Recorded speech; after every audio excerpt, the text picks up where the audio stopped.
Boa noite, Eva. Seja bem-vinda.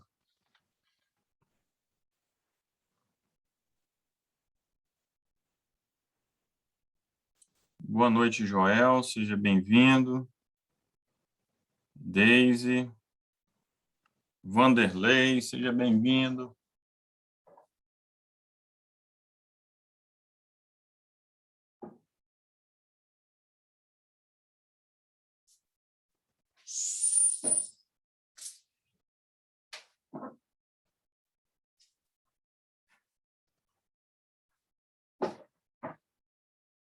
Boa noite, Gláucia, Ligiane.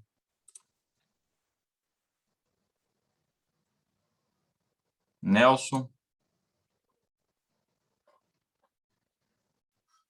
Sejam todos bem-vindos.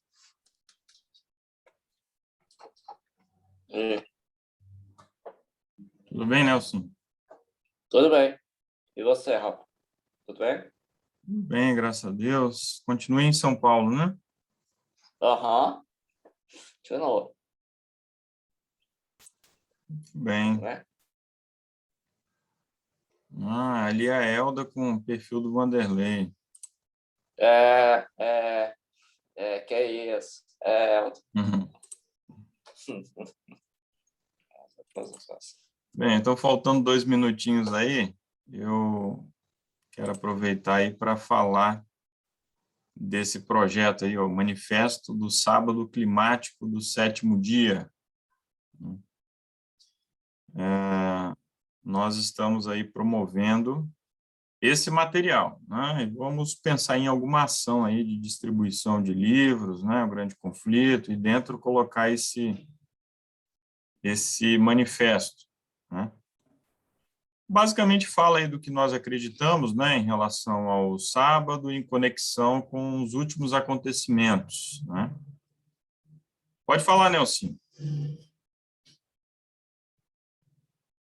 Está sem áudio. Abre o microfone.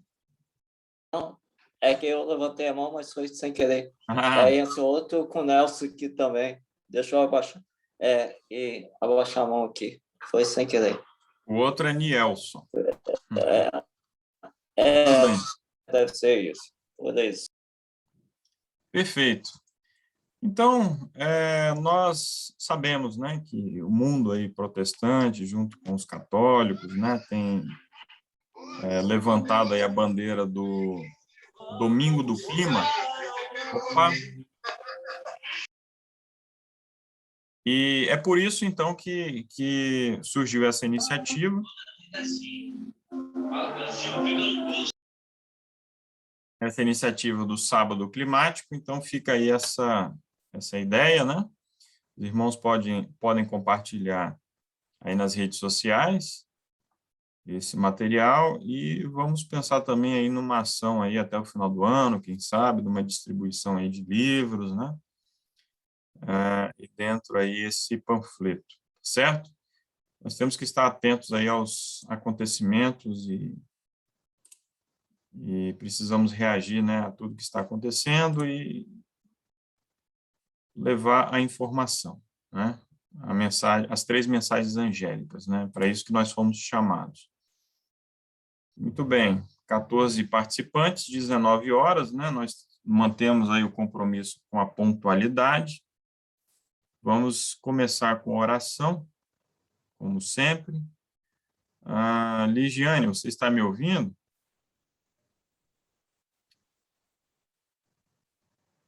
Está me ouvindo, Ligiane? Acho que não, né? Tudo bem, então. O Paulo. Tudo bem, Paulo? Está me ouvindo? Seu áudio não está legal.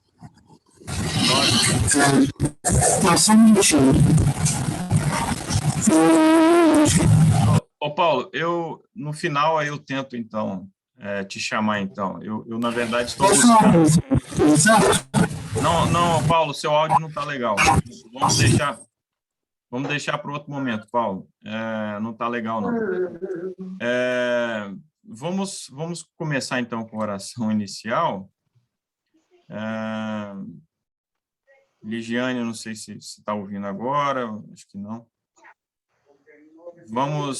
Vamos então lá orar. Ô, Helder, então pode fazer então a oração para iniciarmos. Oremos. Santo e amoroso Deus, que habita nas alturas dos céus, nós estamos aqui reunidos em teu nome para estudarmos a tua palavra e aprendermos mais de ti. Queremos te pedir que neste momento envie o teu Santo Espírito para falar aos nossos corações, ao nosso entendimento, para que nós possamos compreender e aprender mais. Abençoe, Senhor, a cada participante, para que nós possamos ter de ti a inspiração divina. Obrigado Amém, por mais um sábado que o Senhor nos dá. Fica conosco, que te pedimos em nome do Senhor Jesus, que vive e reina para todos sempre. Amém. Amém, amém.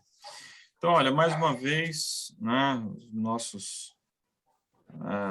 nossa cordial aí, boa noite, né, aqueles que chegaram ali um pouco depois, sejam todos bem-vindos. Nós estamos iniciando hoje o estudo do livro Grande Conflito.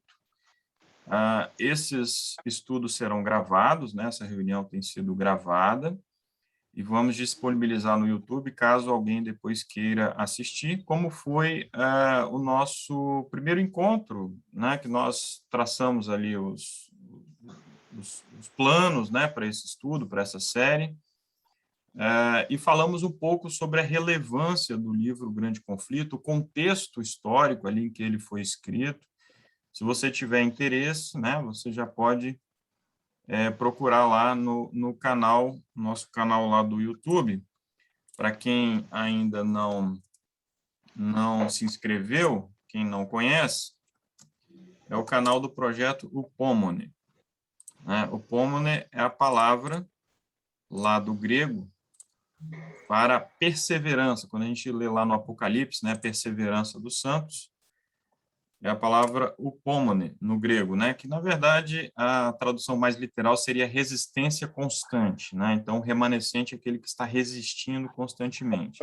Coloquei o link ali no chat, para quem quiser depois acessar, se inscrever, nós temos estudos ali que nós fizemos no ano passado, compartilhar a tela aqui, tá? Para vocês verem. Esse é o canal, por enquanto tem ali 29 inscritos apenas, e temos ali todos os estudos que nós fizemos, né? Inclusive, a apresentação não está aqui ainda, não. Depois eu vou disponibilizar, então, ali. Tá certo? Bem, então, sem mais delongas, vamos à introdução, né? Então, como que vamos proceder em relação ao estudo do livro, tá? Quem está chegando agora... Está dando um delay aí. Bem, nós vamos estudar 2 capítulos por encontro. Nós teremos sempre encontros às sextas-feiras, às 19 horas, e aos sábados, às 16 horas. Serão 2 capítulos por encontro. Fazemos a leitura prévia, né, em nossas casas, né, enfim, durante a semana. E, nesse círculo de leitura, nós vamos comentar apenas os principais tópicos, né? Sempre uma pessoa, um voluntário, irá conduzir essa recapitulação, é mais ou menos como a recapitulação da lição da escola sabatina, né? Que eu creio que a maioria aí conhece. Alguém vai destacar os principais pontos e todos são livres aí para participar, para fazer os seus comentários, daquilo que acharam mais relevante. Tá certo? Bem, então, eu vou aqui tratar da introdução, né, do livro, O Grande Conflito, e do primeiro capítulo, né, e a seguir a Elda vai falar ali do capítulo 2, tá certo? Bem, vamos começar sempre com um texto bíblico ali, uma reflexão, né?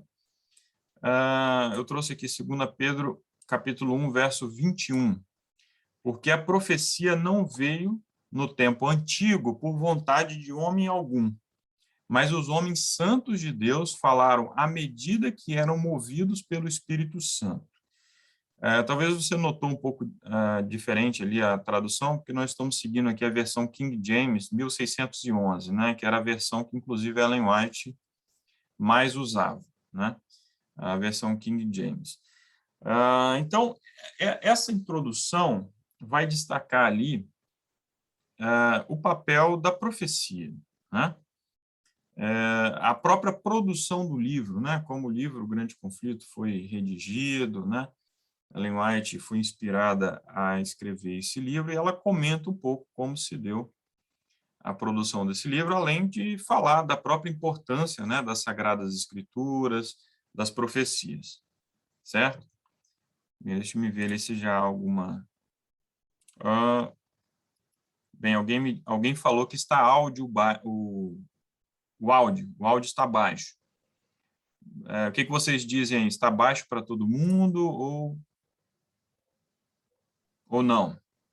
Elda, você está ouvindo bem? Estou escutando bem. Ok. Eu também. Eu ouço bem. Perfeito. Então, talvez seja lá contigo, Nelsinho. Dá uma olhadinha aí. Eu também estou ouvindo bem. Perfeito. Qualquer coisa, entre e saia e entre de novo, que às vezes resolve. Muito bem, então vamos aqui a essa primeira citação da introdução. Ellen White diz o seguinte: em sua palavra, Deus conferiu aos homens o conhecimento necessário à salvação. As Santas Escrituras devem ser aceitas como autoridade e infalível revelação de sua vontade. Elas são a norma do caráter, o revelador das doutrinas, a pedra de toque da experiência religiosa. Né? Então, veja que citação tremenda, né? Completa, né? Sobre a importância das Escrituras. Né? O que nós precisamos para a salvação, nós temos ali na palavra de Deus. Né? A própria Ellen White disse em outro livro que os testemunhos, né, foram dados apenas porque o homem se afastou da palavra de Deus. Então, os testemunhos foram dados para que o homem volte à palavra de Deus, né, e se aprofunde e aprecie melhor as Santas Escrituras, certo?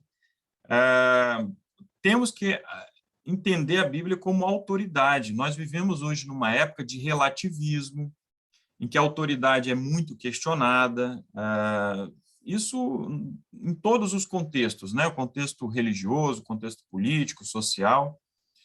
Então, é fundamental que vejamos a Bíblia, a palavra de Deus, como autoridade, infalível revelação da vontade de Deus. Há uma tendência aí recente de minar a autoridade da Bíblia. Isso, em várias denominações, tem aumentado aí essa tendência. Inclusive, há indivíduos aí dizendo que da palavra de Deus a gente deve agora só aproveitar só mesmo as palavras de Jesus, porque o restante a gente não precisa tomar como autoridade, como uma infalível revelação de sua vontade. E isso não procede. Todas as escrituras, né, foram inspiradas por Deus e são norma do caráter, né, elas revelam as doutrinas, né, são a pedra de toque da experiência religiosa. A nossa experiência religiosa não deve estar baseada em músicas, embora a música seja muito importante, ela não deve se fundamentar no testemunho de alguém, né, como a pessoa conheceu a Cristo, embora isso também tenha a sua relevância, a sua importância, não deve se basear nos cargos, né, que nós venhamos a exercer na igreja. Enfim, a pedra de toque da experiência religiosa, a experiência religiosa cristã, deve ser a Bíblia, né, a palavra de Deus. Se alguém quiser fazer algum comentário, fique à vontade aí. Bem, a segunda citação aqui da introdução é a seguinte: em harmonia com a palavra de Deus, deveria ser o Espírito Santo, né, uma das pessoas ali da divindade, continuar sua obra durante todo o período da dispensação evangélica. Após a conclusão do cânon das Escrituras, né, são os livros sagrados, né, os 66 livros inspirados por Deus que fazem parte ali da Bíblia. Após a conclusão do cânon das Escrituras, o Espírito Santo deveria ainda continuar sua obra. Então, veja, o Espírito Santo não terminou sua obra ali com João, né, que foi o último autor de um livro bíblico, né, o autor ali do Apocalipse. Não. Essa obra deveria continuar ainda, esclarecendo, advertindo e confortando os filhos de Deus. Então, essa é uma promessa maravilhosa. Nós podemos contar com o Espírito Santo para nos esclarecer. Há partes que podemos ali considerar difíceis, né, das Escrituras, mas temos essa promessa, que o Espírito Santo vai nos esclarecer, vai nos advertir e vai nos confortar. A grande controvérsia entre o bem e o mal há de assumir proporções cada vez maiores até o seu final desenlace, né? Então, nós vivemos nessa época, já, né, na época do fim, o tempo do fim, em que a grande controvérsia entre o bem e o mal, as forças das trevas, né, tem se levantado com cada vez mais vigor, cada vez mais ousadia contra o povo de Deus, contra as verdades das Escrituras, e é isso que nós temos que esperar até o tempo do fim. E a história ali que está relatada no Grande Conflito, né, que vai desde da queda, da destruição de Jerusalém até a Nova Terra, é um crescente, né, de intensidade aí nesse conflito entre o bem e o mal. É isso que nós iremos ver a partir de hoje aí nos próximos estudos, né? Mediante a iluminação do Espírito Santo, as cenas do prolongado conflito entre o bem e o mal foram apresentadas à autora destas páginas, a Ellen White. Os esforços de Satanás para representar de maneira falsa o caráter de Deus. Se você não esteve no estudo do livro Viagem ao Sobrenatural, o estudo está lá no canal lá do YouTube, eu recomendo que você assista ao estudo e que leia o livro, principalmente, né? E você verá justamente isso, né? Satanás ali empenhado em apresentar de maneira falsa o caráter de Deus, né? Afastando as pessoas de Deus. Então, esses esforços, né, para fazer com que os homens nutram um conceito errôneo do Criador, como um Deus cruel, um Deus perverso, né? E assim o considerem com temor e ódio, em vez de amor. Foi justamente isso que o Roger Morneau viveu, né? No início ali da sua vida, sua juventude, ele passou a alimentar um ódio contra Deus, né? Seu empenho para pôr de parte a lei divina, levando o povo a julgar-se livre de suas reivindicações e sua perseguição aos que ousam resistir a seus enganos, tem sido cultivados com persistência em todos os séculos. Então, todos os séculos, isso aí tem acontecido. Muito bem. Eu não estou acompanhando lá o chat, mas se alguém quiser participar, fique à vontade. No grande conflito final, como em todas as eras anteriores, Satanás empregará os mesmos expedientes, manifestará o mesmo espírito e trabalhará para o mesmo fim. Aquilo que foi, será. Daí a importância de estudar a história, né? Eu sou suspeito aí para falar, mas a mensageira do Senhor deixa isso aí muito claro, né? Ou seja, estuda a história.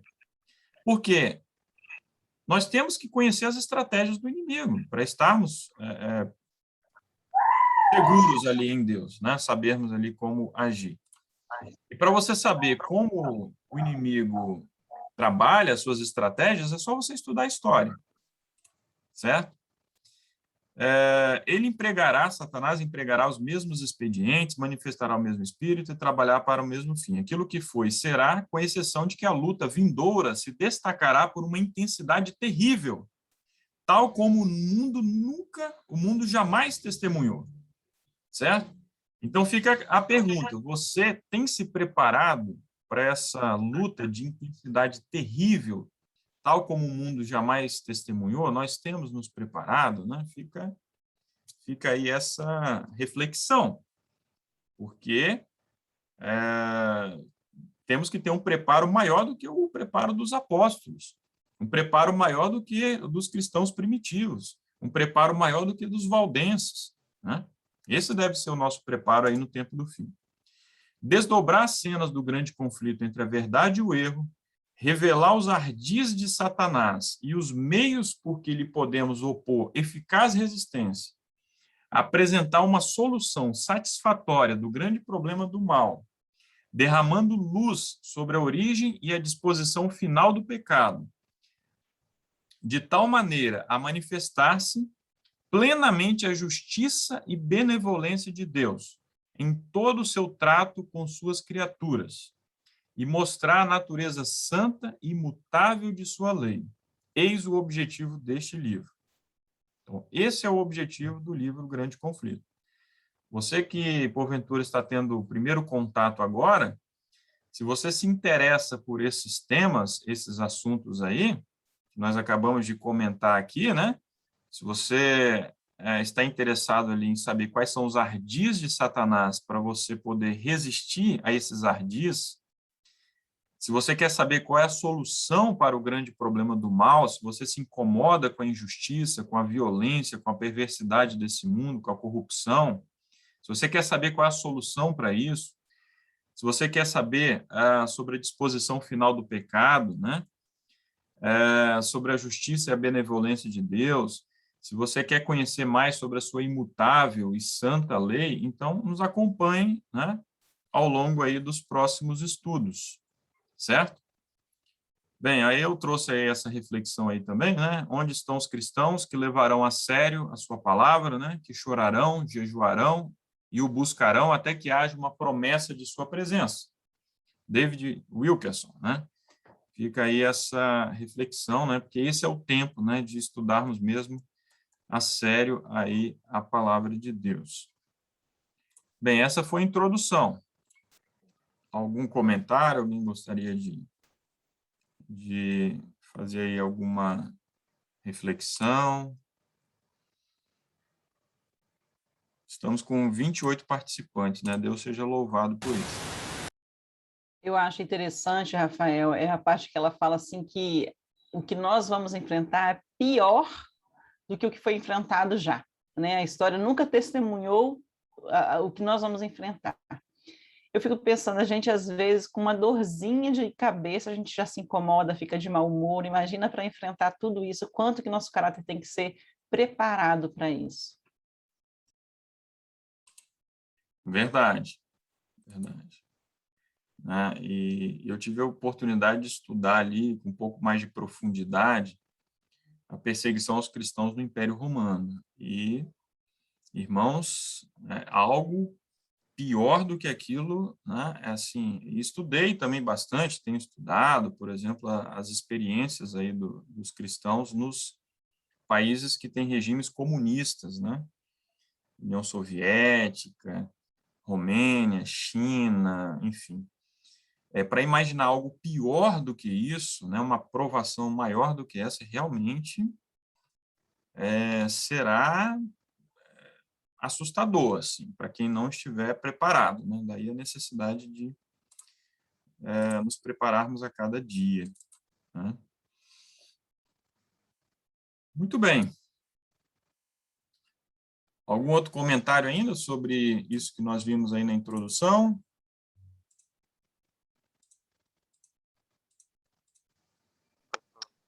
Vamos seguindo. Opa. Alguém gostaria de falar? Olha, Fala, pode falar, Nelson. Eu estava pensando nisso, que Satanás, quando vier essa terra, quando Jesus voltar, ele vai enganar muito, ele vai fingir que ele vai se passar por Cristo, vai se passar pelos anjos, vão falar, esse é o Cristo que a gente esperava. Ele vai fazer de tudo, até os próprios escolhidos creem que Satanás é Jesus. Mas a gente sabe que ele já tem essa artimanha, que a gente já sabe que ele vai fazer isso. Então, a gente tem que estar preparado para isso, para a gente estar firme na porta de Jesus, onde quer que for, porque vai ser terrível, não é, Elton? A gente tem que estar muito firme na presença de Deus. Exatamente. É isso aí, meu irmão. Pois é, olha, eu gostaria de dar uma saudação aí a alguns amigos que há tempos aí eu não vejo, né? O Wilkerson. Tudo bem, Will? Opa, tamo aí. Tudo certo, né? Quanto tempo, rapaz, é bom saber que vocês estão aí, tá? E os amigos aí que são de outros estados, né, que não são aqui do Espírito Santo, deixam depois no chat lá para a gente conhecer, né? Falem aí de qual cidade vocês são, né? Porque é muito bom, né? Eu também Conhecermos tenho também. alguns amigos aqui, a Uhum. irmã Elza, que estudou com a gente nas madrugadas, a Priscila Bussanel, ela é lá da vizinha do meu sítio, onde eu comprei, né? Estou vendo, acho que a Deise também, eu vi ela aqui, o irmão Nielson, quase xará do Nelsinho, né? Ele é do nosso Uhum. grupo Orando pelo Remanescente. Então, estou muito feliz de ver vocês por aqui. Pois é, tem ali, ó, Renata, que é da Bahia, né? Sheina, não sei se é essa a pronúncia correta, Sheina ou Sheina, né? Enfim. Sheina é minha amiga também, Sheina, ela né? é esposa de um colega meu de trabalho. Ah, isso aí, ó, Sueli de Maceió, que bênção, né? Sejam todos bem-vindos. A Priscila gostaria de falar? Pode falar, Priscila.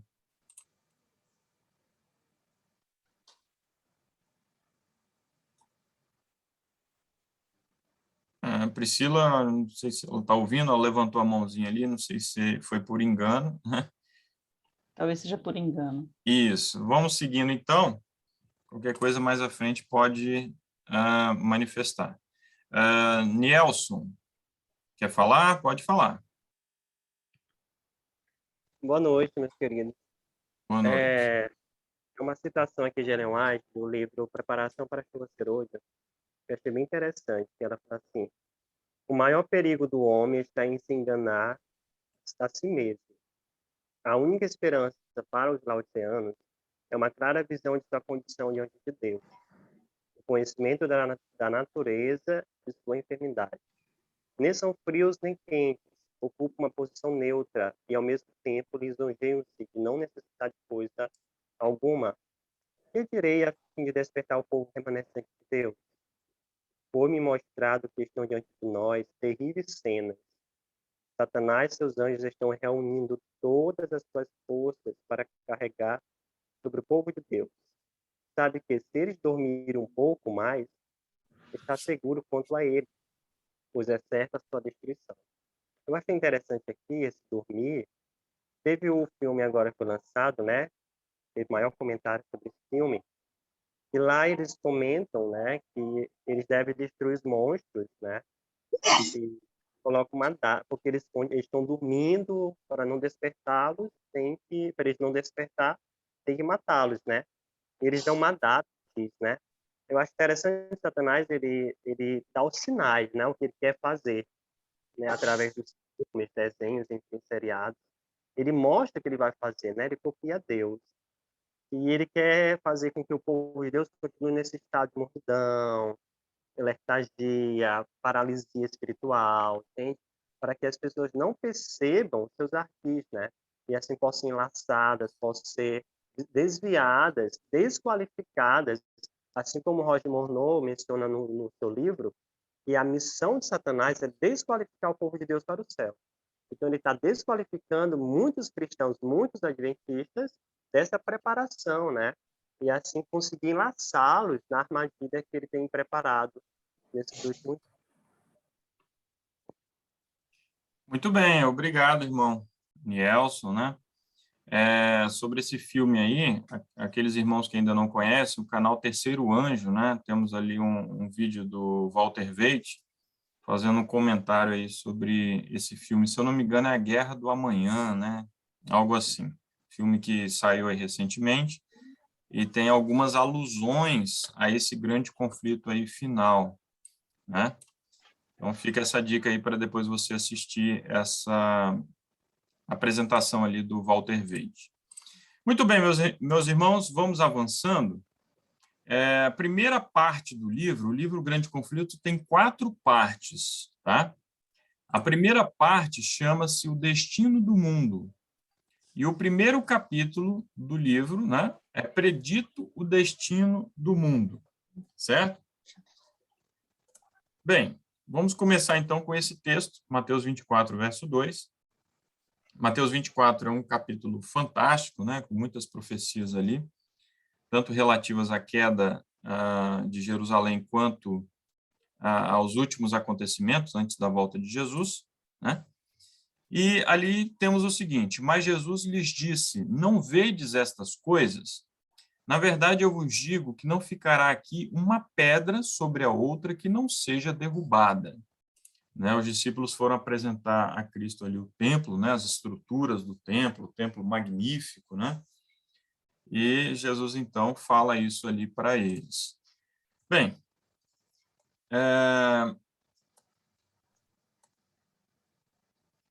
Ellen White destaca, né, o contraste ali entre, de um lado, né, o regozijo ali da entrada triunfal com a tristeza ali de Jesus, né, esse contraste, né, Cristo ali olhando ali o destino da nação judaica, né, tudo aquilo que Deus sonhou, aquilo que estava no coração de Deus para essa nação, né, a nação eleita, para espalhar, né, a verdade para o mundo, para levar a luz ao mundo, né?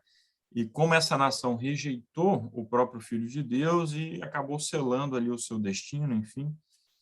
Então, Cristo se entristece, ele se amargura com isso, né? Bem, tem alguém aí com o microfone aberto. Vamos lá. E Cristo chora, mas não por si, né? Mas pela sorte dos milhares ali de Jerusalém, né? Ele chora porque o destino seria terrível, né?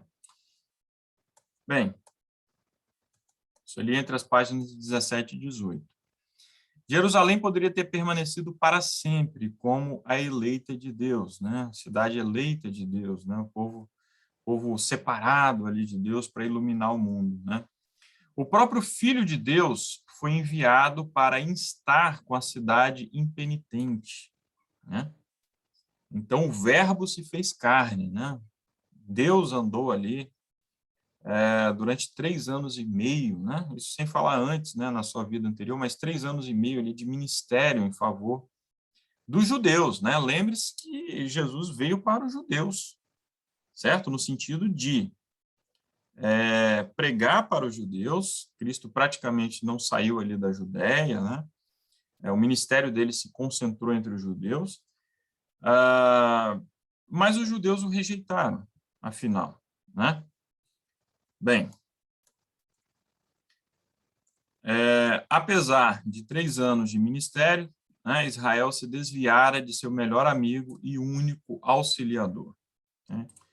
Então, é muito triste aí o que acontece com o povo de Israel. E ali nós temos lições, né, que podemos tirar para nós. Um povo que tinha muita luz, mas foi rejeitando os profetas, foi rejeitando a mensagem de Deus, o próprio Deus, e o destino foi terrível.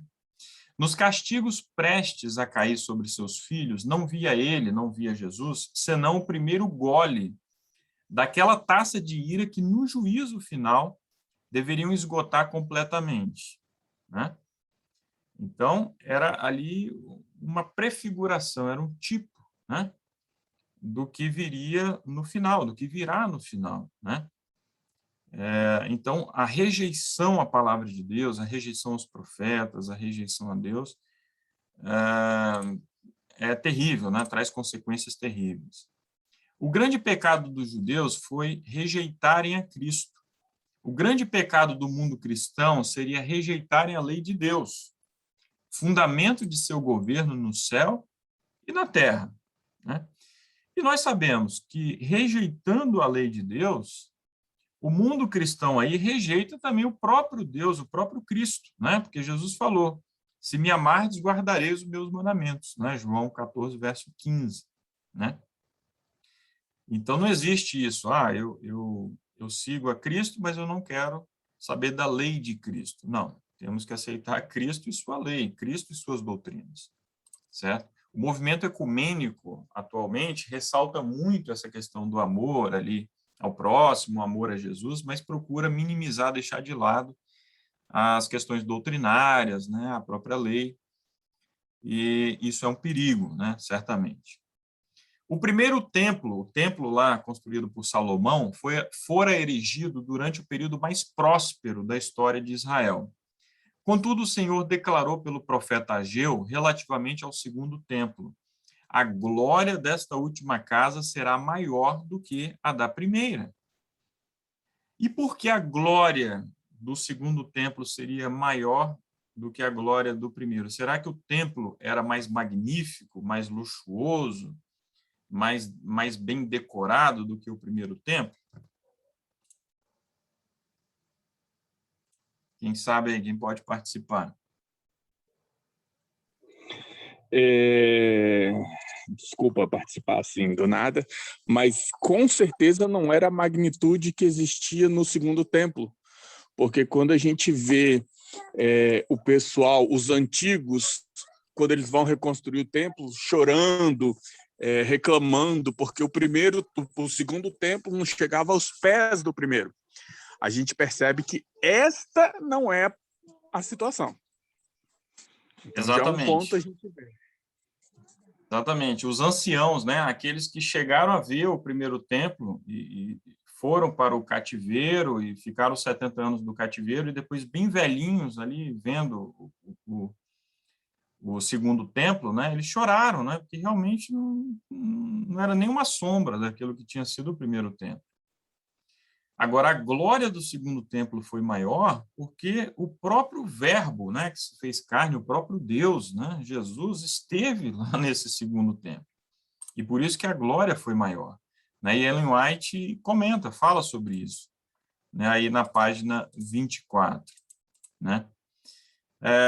Bem, os discípulos ficam espantados. Né? Lembrem-se que os discípulos ainda acalentavam ali aquela ideia, né, de que Cristo iria se declarar o rei ali de Israel, um líder político, né? Então, como assim o templo vai ser destruído, vai se abater ali uma miséria, né? Uma devastação sobre Israel, né? Eles ficam perplexos, né? E eles queriam compreender melhor o significado das palavras de Cristo, né? Lembrando que a profecia de Jesus em Mateus 24 era de dupla aplicação, né? E Jesus não fez assim muita questão ali naquele momento para os discípulos de definir claramente ali o que seria aplicado nos dias deles ali, né, no século I, e o que seria aplicado ali no tempo do fim, né? Bem, então nós sabemos que em primeiro lugar as palavras de Cristo ali prefiguravam a destruição de Jerusalém e também os horrores do último grande dia, né, os sinais aí do fim, né, guerras e fomes e toda a destruição e todos os problemas ali no mundo religioso, no mundo social, enfim, que acontecem na nossa época e continuarão acontecendo até a volta de Jesus. Quando as legiões entrassem na Terra Santa, os seguidores de Cristo deveriam fugir sem tardar, né? Essa era uma mensagem valiosa, uma mensagem muito prática para o povo de Deus. A chegada das legiões romanas seria um sinal ali para eles fugirem para os montes, né? Durante quase 40 anos, veja a misericórdia de Deus, né? O povo de Israel rejeita Cristo, Cristo é crucificado, depois tem um apedrejamento de Estevão, né? E passam-se décadas ainda, até que a condenação de Jerusalém se consuma, né?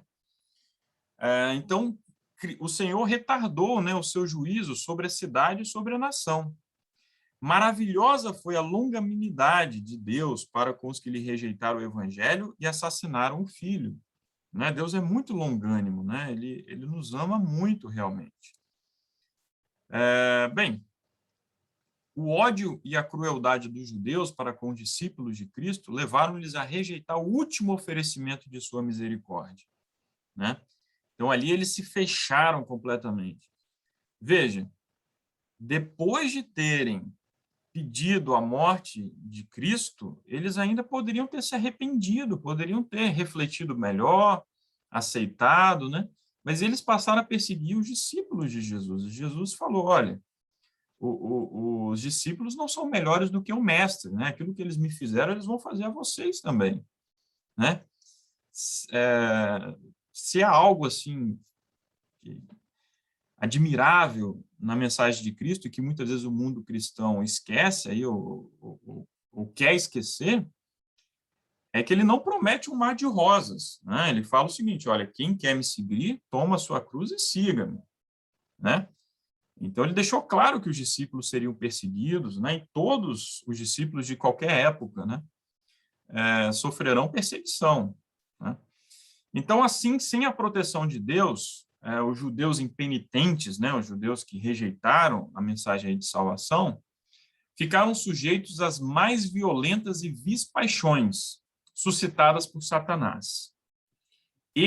Ou seja, Satanás, então, passou a dominar as mais altas autoridades civis e religiosas. Então, a nação passou a ser controlada ali indiretamente pelo próprio Satanás. E daí a gente não pode esperar nada de bom, né?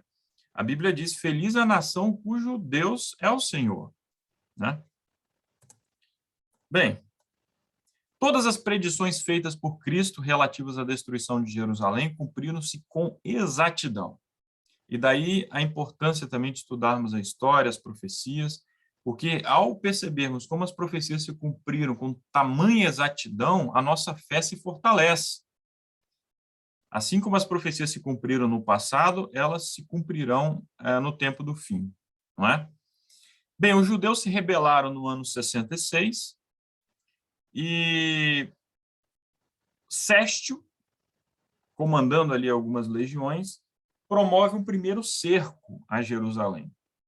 Mas quando tudo parecia ali caminhar para a vitória dos romanos, né, ele simplesmente, de forma inexplicável, né, ele suspende esse cerco e recua, né, retira as tropas.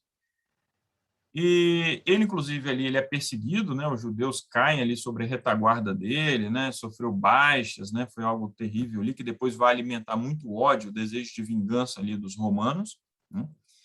Mas esse momento em que ele se retira, então, os filhos de Deus, os cristãos ali que estavam dentro de Jerusalém, se lembram das palavras de Cristo e fogem, né? Eles se retiram, e Ellen White diz que nenhum deles se perdeu, né? Olha que coisa admirável, nenhum deles se perdeu depois na destruição de Jerusalém, né? Nós temos aqui uma representação ali, né, infográfica, né, do que foi o cerco a Jerusalém. Foi um cerco terrível, né? Jerusalém era uma cidade muito bem protegida, né, com muralhas poderosas, né? E os judeus convictos, né, de que, sendo uma nação santa, né, inspirados ali na própria história deles, vale a pena depois você dar uma olhadinha na revolta dos Macabeus, né? Na Bíblia da Igreja Católica tem 2 livros, 1º e 2º Macabeus, que contam essa história. Não são livros canônicos, né? Nós não consideramos livros canônicos, mas são 2 importantes documentos históricos. E lá, contrariando todas as expectativas, os judeus derrotaram os seleucidas, né? Lá no século II a.C. Então, os judeus tinham muito orgulho da sua nação e acreditavam que Yahvé, né, que Jeová ainda estava com eles, que eles iriam derrotar os romanos, né, em que pese todo o poderio militar ali dos romanos, né? Mas não foi bem assim. E aí os romanos, né, depois de um prolongado cerco, eles conseguem invadir a cidade. E ali começa um massacre, né, dentro de Jerusalém. Rafael? Oi? Pode falar.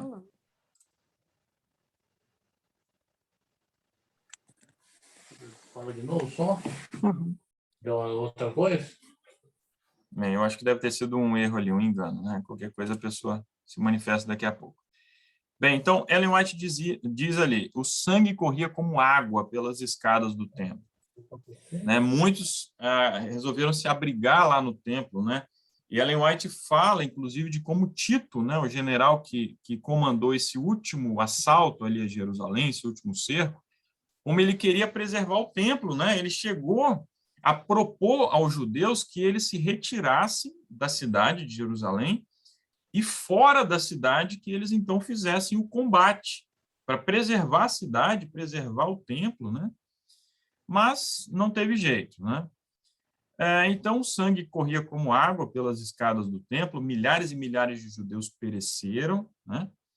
Muitos que foram feitos prisioneiros foram escravizados, muitos foram crucificados, né? Que era a morte mais terrível, né? E acima do ruído da batalha ouviam-se vozes bradando, Icabode, foi-se a glória, né?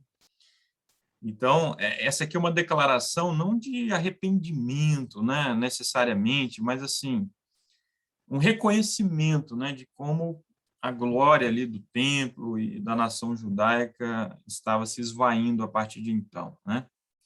No cerco e no massacre que se seguiram, mais de 1 milhão de pessoas pereceram, né? Sobreviventes foram escravizados e Ellen White deixa claro ali que os judeus estavam simplesmente colhendo o que haviam plantado, né? Não sei se vocês se recordam, mas quando os judeus foram pressionar ali a Pilatos, né, para crucificar Cristo, Pilatos resolve lavar as mãos, porque ele tinha a convicção de que Cristo era inocente. Qual foi a resposta dos judeus? Vocês se lembram o que os judeus falaram ali para Pilatos? Pilatos falou, olha, vocês vão derramar o sangue de um inocente.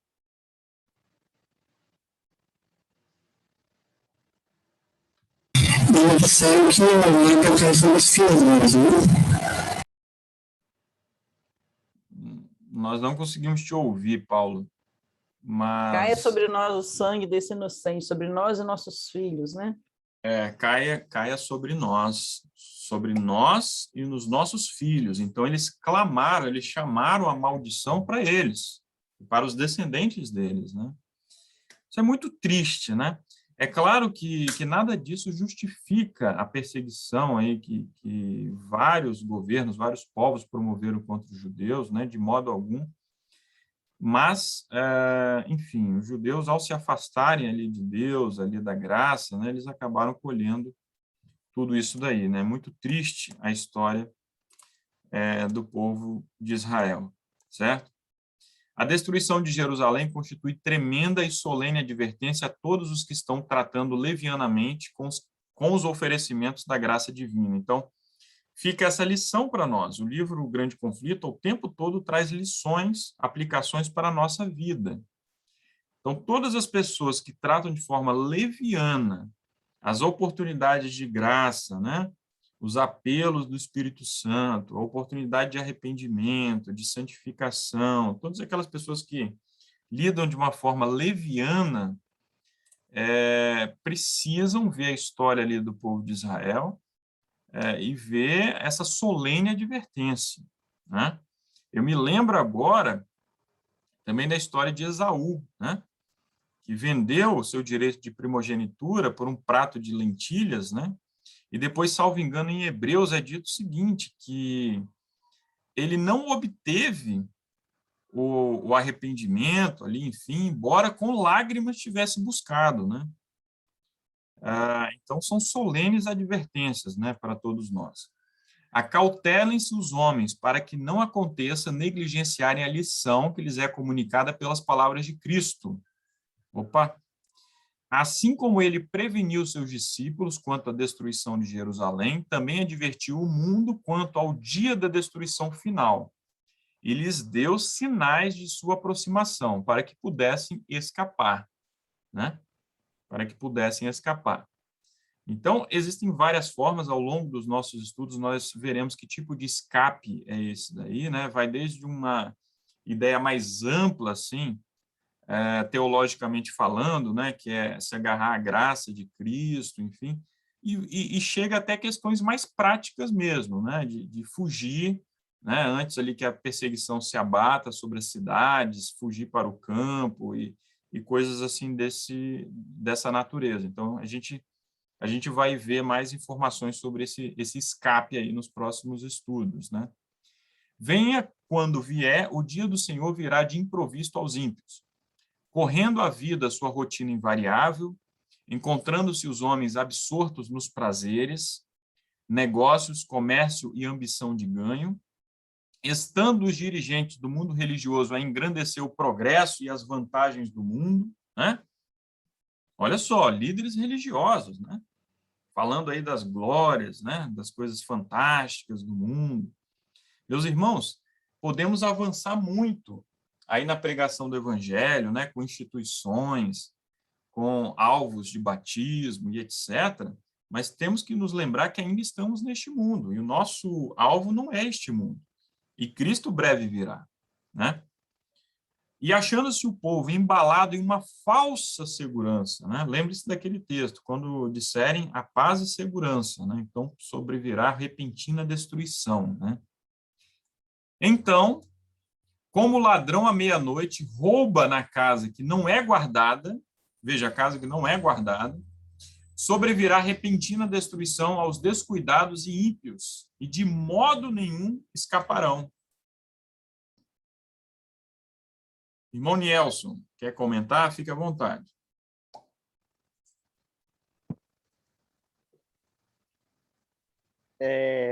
Um ponto interessante, Ellen White escreveu que quando o Espírito Santo de Deus se retirar da terra, quer dizer, dos homens ímpios, né, o mundo todo estará sob o domínio de Satanás. Essa história que aconteceu com o povo judeu, ela vai se repetir agora, né, quando o Santo Espírito se retirar dos homens ímpios, e vai se cumprir, né, o que está em Apocalipse capítulo 7, os 4 anjos estavam segurando os 4 ventos, né, para que não soltasse sobre a terra. Ela disse que quando eles soltarem esses 4 ventos, haverá uma cena de destruição tal que pena nenhuma poderia descrever, né? O mundo inteiro estará sob o domínio de Satanás. Então a gente vê como isso é importante, né, para nós termos essa noção, termos esse cuidado, essa vigilância, né? Será que o Santo Espírito está fazendo habitação em mim? Quando ele habita em mim, eu me torno templo dele, né? Então é necessário sermos espirituais, não carnais, tementes ao Senhor verdadeiramente, inteiramente do Senhor, não estar com o coração dividido, porque ele está se retirando, né? O Santo Espírito está se retirando gradualmente, como diz Leão. Imagine como vai ser, irmãos, este período, né, que o mundo todo estará sob o domínio de Satanás. Vai ser uma cena terrível. Quem viver verá, né? Quem viver verá. Então, só esse alerta mesmo para nós, né? Possamos ficar cada dia nesse relacionamento, fortalecendo a espiritualidade, rogando pelo Santo Espírito em nossas vidas e assim ele nos guiar pelos caminhos eternos. Amém. Muito obrigado aí pelo comentário, né? A tendência do pecado é sempre diminuir a seriedade do pecado, né? Então, como Ellen White fala ali, né, nessa última citação que eu destaquei, né, a rotina invariável, né, a busca pelo ganho, os prazeres e essa rotina, e parece que é tudo normal, que nada vai mudar, que o fim nunca virá, né? E a seriedade do pecado, da nossa condição, vai diminuindo, né? Vai chegar ao ponto que quando o Espírito Santo se retirar da terra, as pessoas nem vão notar, né? Porque, de fato, já estarão totalmente insensíveis, né, ao Espírito Santo. Então, que possamos refletir nisso daí. Bem, algum comentário ainda sobre a queda de Jerusalém, sobre o que nós acabamos aí de estudar? A Rica está se saindo melhor que a encomenda. Acho que o microfone está aberto, né? Pelo menos eu não consegui entender aí. Bem, então vamos ao estudo, né? Recapitulação do capítulo 2, que está a cargo aí da Elda, né? Vamos acompanhar então. Você já pode compartilhar a tela, tá, Elda? Tem esse botãozinho verde aí embaixo aí no Zoom, Share Screen, botãozinho verde. Só você clicar nele e aí você abre os seus slides, dá o F5, né, e vai passando aí os slides.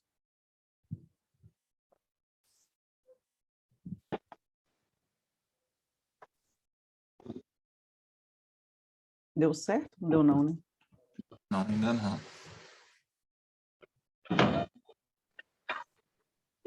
Agora deu. Agora sim.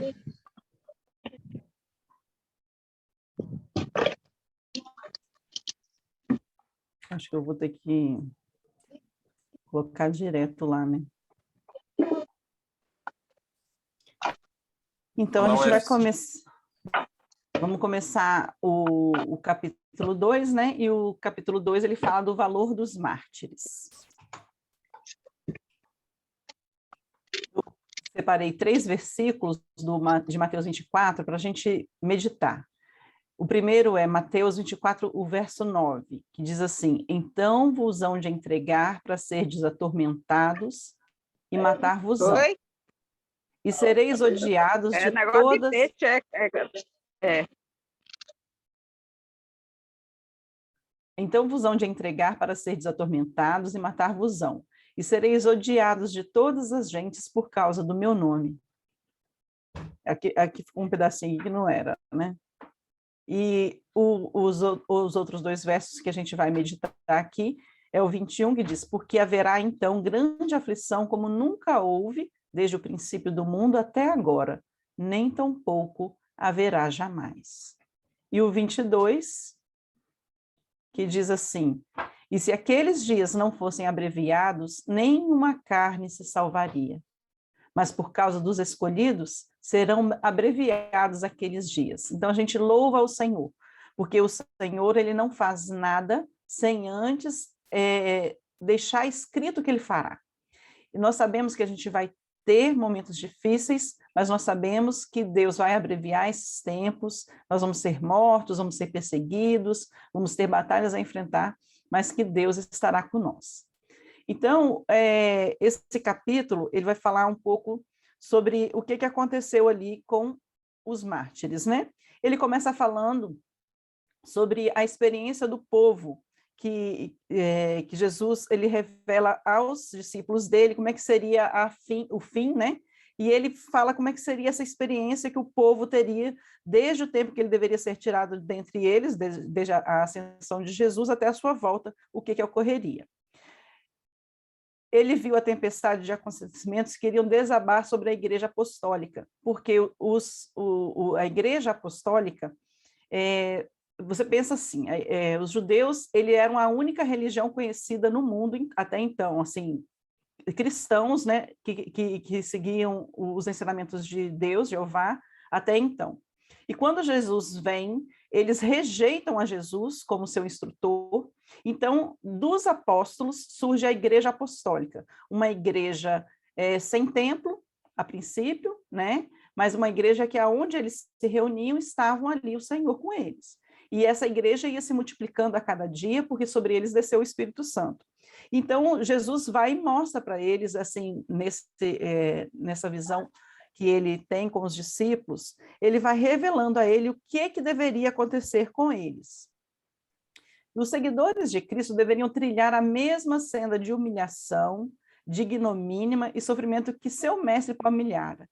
Jesus, ele tinha sofrido muito, sido perseguido, açoitado e expulso das sinagogas, e todo esse sofrimento os seguidores dele também deveriam passar. E aí a história mostra que tudo o que Jesus predisse foi se cumprindo com o passar da história. E os poderes da terra e do mal regimentaram-se contra Cristo na pessoa de seus seguidores. Essas perseguições se iniciaram sob o governo de Nero, né, aproximadamente ao tempo do martírio de Paulo, e continuaram com maior e menor fúria durante os séculos seguintes, né? Os cristãos eram falsamente acusados dos mais hediondos crimes e tidos como a causa das grandes calamidades. Isso também vai acontecer conosco, né? É por isso que a gente viu aí na introdução que os flagelos que vão cair sobre nós, o problema que nós enfrentaremos mais à frente, ele vai ser ainda pior do que foi para esses.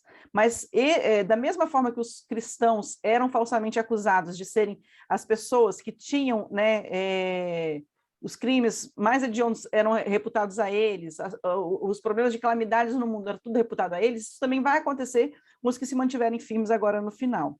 As fomes, pestes, terremotos, tudo isso vai ser mencionados como se fôssemos nós, né, os culpados de tudo isso. O paganismo previa que se o evangelho triunfasse, seus templos e altares desapareceriam. Até então, o contraponto da religião era o paganismo. E o paganismo, ele tinha os seus deuses, eles tinham seus rituais, tinha as suas formas de adoração, né? Ao Deus deles, aos deuses, né? Porque eles adoravam os diversos deuses. E eles viam que se o evangelho triunfasse e as pessoas conseguissem permanecer fiéis àquilo que tinha sido ensinado por Jesus Cristo, os templos e altares do paganismo, eles se sumiriam, né?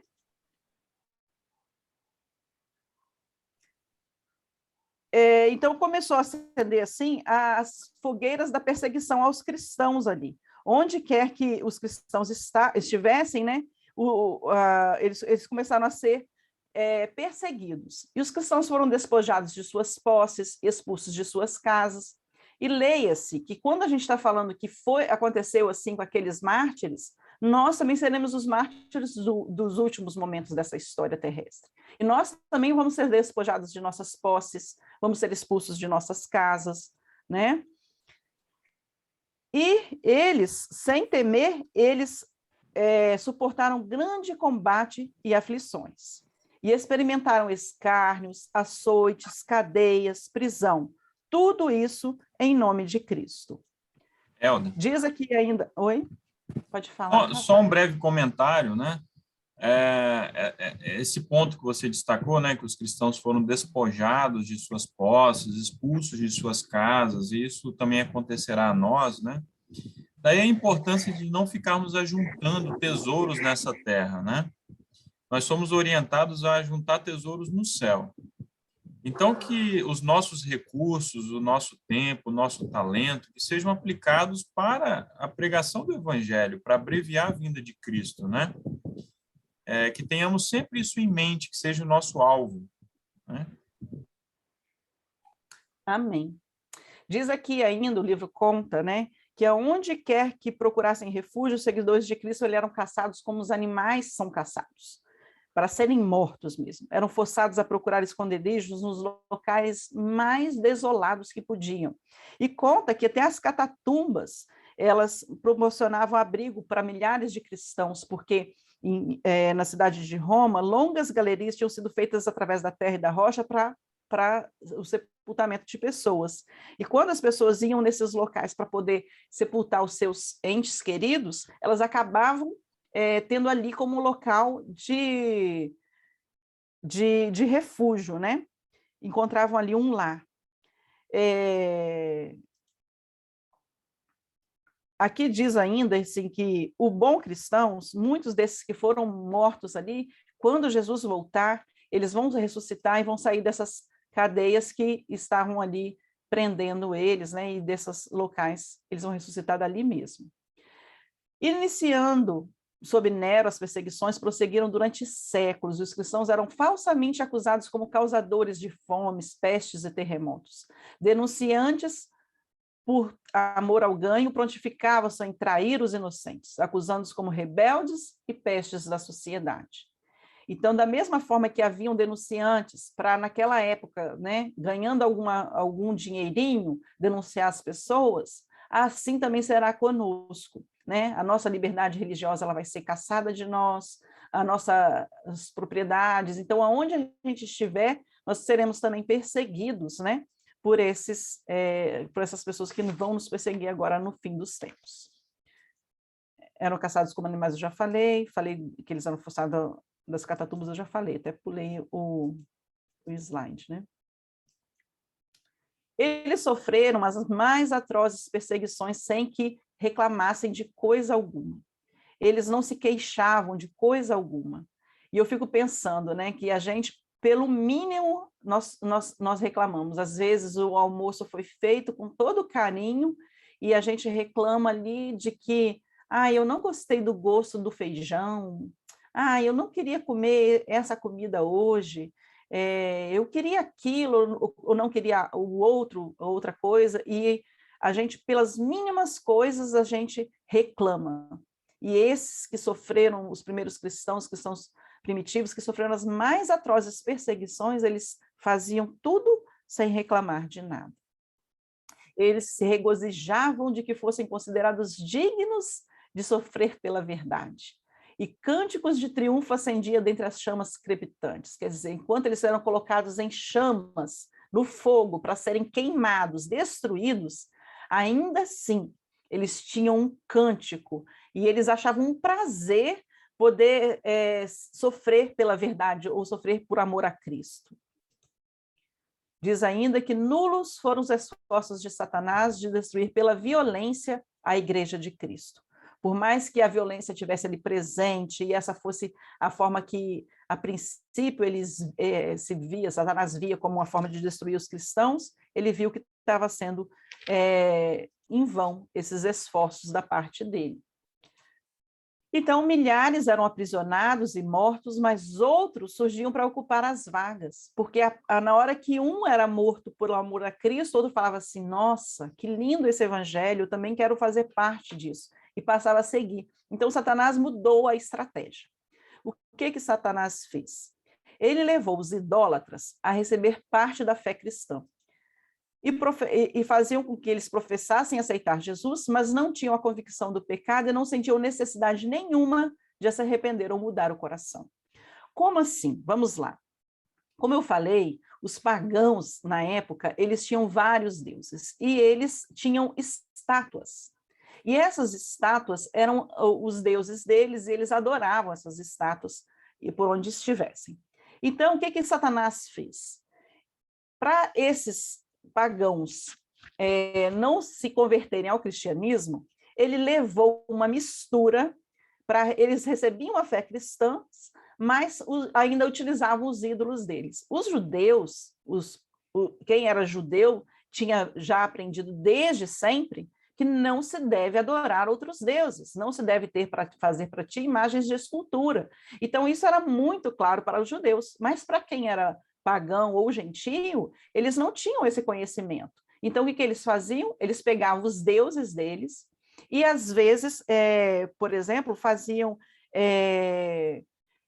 esculturas de Jesus, faziam esculturas de Maria, faziam esculturas dos santos, para dizer assim, não, nós estamos adorando Cristo, mas do nosso jeito.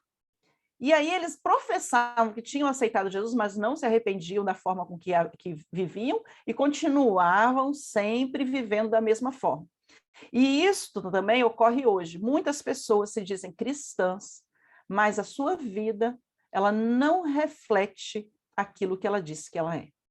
Você não vê nela o amor ao próximo, você não vê nela a abnegação, você vê o contrário, né? O egoísmo, querer cada vez mais para si, aceitar Jesus e dizer assim, não, eu aceito Jesus como meu salvador, e ele vai me salvar do jeito que eu estou. Você não vê uma mudança de comportamento. Então, isso é falta da convicção do pecado, é o mesmo que Satanás fez com que aquelas pessoas tivessem. A falta da convicção de que aquilo que a pessoa está fazendo é pecado, porque cada pecado, ele tem que ser pago com sangue.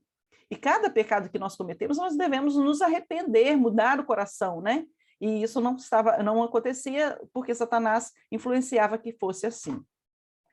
Foi um tempo de profunda angústia para os fiéis. Por quê? Porque os fiéis tentavam seguir a Cristo da melhor forma possível, da forma com que foi lhe ensinado, aquele Cristo amoroso que eles aprenderam tudo com o Mestre, eles queriam refletir aquilo. E quando eles viam que estava tendo uma distorção do ensino, eles ficavam muito tristes. Mas Satanás, sob pretenso cristianismo, corrompeu a fé e desviou as pessoas, a mente das pessoas da palavra de Deus. E a maioria dos cristãos consentiu em baixar a norma, unindo o cristianismo e o paganismo. E isso acontece hoje também, né? Muitas das vezes... Pode falar? Tem uma pessoa ali, uma irmã que levantou a mão. Eu até perguntei o nome dela, né? Acho que ela quer fazer algum comentário. Pode falar, irmã, a senhora quer fazer algum comentário? LGK5. Não, eu acho que não, acho que foi por engano. Então, acho que foi por engano, beleza. Então, da mesma forma que a maioria daqueles cristãos novatos, né, que tinham recebido ali a fonte da verdade através da igreja dos apóstolos, né, eles agora eles também tinham baixado a norma. E a norma também, ela hoje foi baixada em diversas nas nossas denominações, nas nossas igrejas, nos nossos templos. Nós acabamos desviando daquilo que era o original, que Deus planejou para nós. Nós não vivemos mais a vida como Cristo viveu. Nós não representamos mais o caráter de Cristo na Terra, né? Os adoradores de ídolos trocaram apenas os nomes dos seus ídolos para Jesus e Maria e dos santos, trazendo assim o fermento vil da idolatria para dentro da igreja. Eles continuavam o mesmo comportamento que tinham antes e não houve uma transformação na vida, não houve uma modificação da forma com que viviam. E essas doutrinas errôneas do paganismo e ritos supersticiosos, cerimônias idólatras, foram incorporadas na fé e no culto desses novos cristãos. E foi se perdendo a genuína fé dos primeiros cristãos, né? Diz ainda o texto, na página 43, sempre tem havido duas classes entre profetas e seguidores de Cristo. Enquanto uma dessas classes estuda a vida do Salvador e fervorosamente procura corrigir seus defeitos e conformar-se com o modelo. Qual o modelo? Jesus. A outra evita as claras práticas da verdade que lhes expõe os erros. Então, muitas vezes, a gente vai encontrar dentro da igreja dois tipos de classes. Agora, se você pegar a parábola do semeador, né, que Jesus contou aos discípulos, ele fala assim, que era propósito do Senhor, né, que o semeador foi lá e semeou a boa semente, e quando ele estava dormindo, o inimigo dele vai lá e semeia uma outra semente junto. E aí os discípulos falam assim, mas os servos desse semeador falam assim, Senhor, o Senhor quer que nós vamos lá e arranquemos o joio do meio do trigo que o Senhor tinha plantado? Ele fala assim, não, é melhor deixar que cresçam juntos, e quando chegar a época da colheita, a gente vai saber verdadeiramente quem é o trigo, e aí assim a gente vai poder tirar aquela erva daninha. Da mesma forma, hoje nós temos também duas classes dentro da igreja, dentro das nossas religiões, e essas classes mostram pessoas que realmente procuram corrigir a sua vida de acordo com aquilo que o Salvador ensinou, e pessoas que tentam moldar a sua vida, querendo moldar Deus ao seu estilo de vida, né? Eu sou assim, Deus tem que me aceitar assim. Eu nasci assim, eu penso assim, pronto. Não interessa o que a Bíblia fala, interessa o que eu penso, né? Eu penso que isso aí está errado, isso é ultrapassado, isso já passou. E essas coisas nós temos que reaver, tá, gente? Posso fazer uma pergunta? Posso fazer uma Pode, pergunta? quem é que Em tá relação a essa falando? parte, Renata, em relação a essa parte do joio do trigo, foi falado que vai haver um momento que o Espírito Santo será tirado. Então, vão haver dois polos, né? Aqueles que realmente servem a Deus e os que estarão contra. Nesse momento, Jesus Cristo ele vai fazer a separação do joio e do trigo quando ele voltar à terra. Mas, então, se haverá algo assim tão separado, aqueles que estarão contra e aqueles que estarão a favor, não ficou assim confuso entender essa parte do joio e do trigo? Afinal, quando haverá realmente a separação do joio e do trigo? Com selamento, né? Nós, cristãos e pessoas que vivem no mundo, nós vamos ser selados. Alguns com o selo de Deus, outros com o selo do inimigo. Então, ali vai haver a completa separação. Quem é de Deus e quem não é. E aí, depois disso, o Espírito Santo sim, vai ser retirado, porque já não vai ter mais como se converter, porque todos já foram selados, todos já foram marcados. E então, há o fechamento da porta da graça, porque agora, dali para frente, não há mais como se perder ou se salvar, porque ali encerra o juízo, né? A senhora tem que pensar assim, irmã, nós vivemos agora no momento de juízo sobre a terra, né? E o juízo sobre os vivos há de começar, se já começou, né? Muito em breve, eu acredito, assim. E quando esse juízo começar, vai passar o meu nome lá, meu nome é Elda, né? Está escrito Vanderlei aí, mas eu sou a Elda, Vanderlei é meu esposo que está aqui do lado. Quando passar lá meu nome Elda, Deus já ter sido dada toda a oportunidade para que eu decida na minha vida se eu quero servir a Cristo ou não. Se eu aceito as coisas que o inimigo impõe ou não. Se eu estou misturada na minha levedada, né, na minha mistura ou não. Então, nesse momento, vai ser selado quem é de Deus e quem não é. E o Apocalipse ainda fala assim que o ceifeiro, né, o ceifeiro vai passar com a faquinha. E fala também do tinteiro, né, que vai estar amarrado a cinta, e que sai o anjo com a ordem de Jesus para poder selar aqueles que são de Jesus. Então, nós vamos ser selados. Então, quem é trigo vai ser selado com o selo do Senhor. E quem não é, vai ser selado com o selo do inimigo.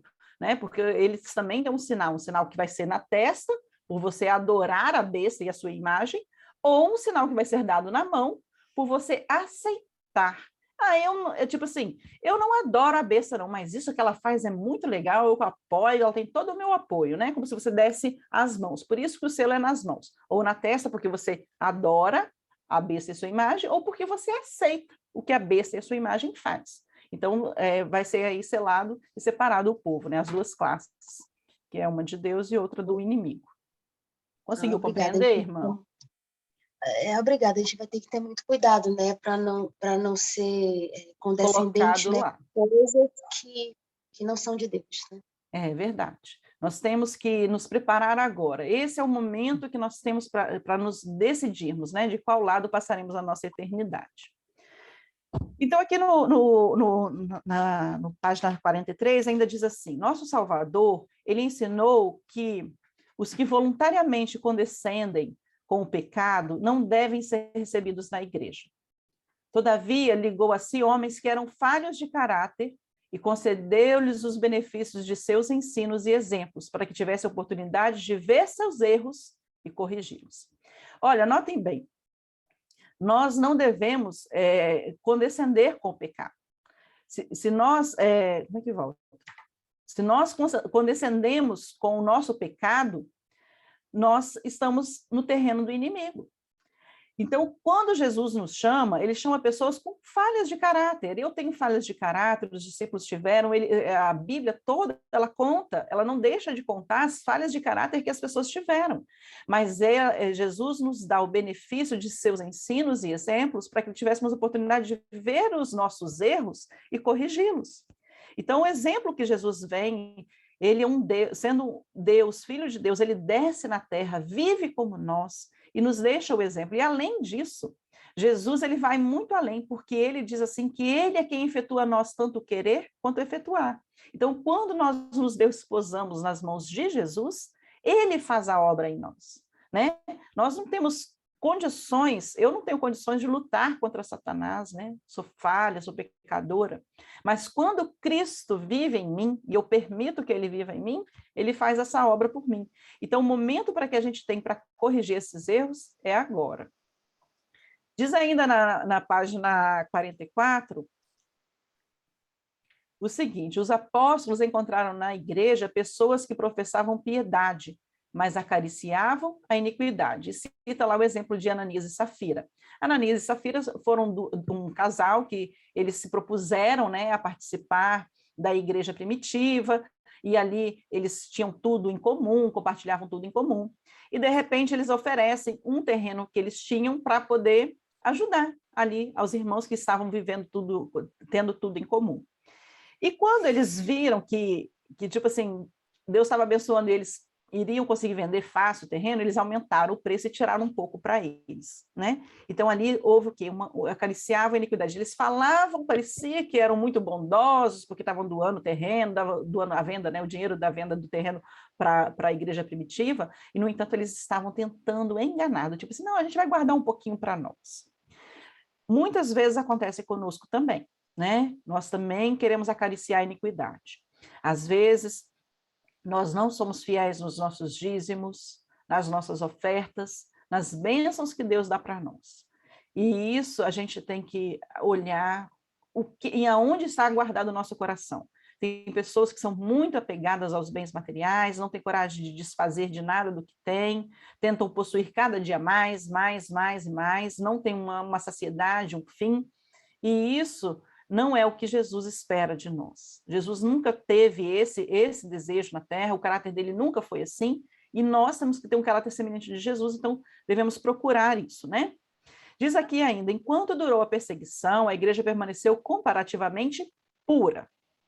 Mas, cessando a perseguição, os novos conversos eram menos sinceros e devotados, e abriu-se caminho para Satanás influenciar.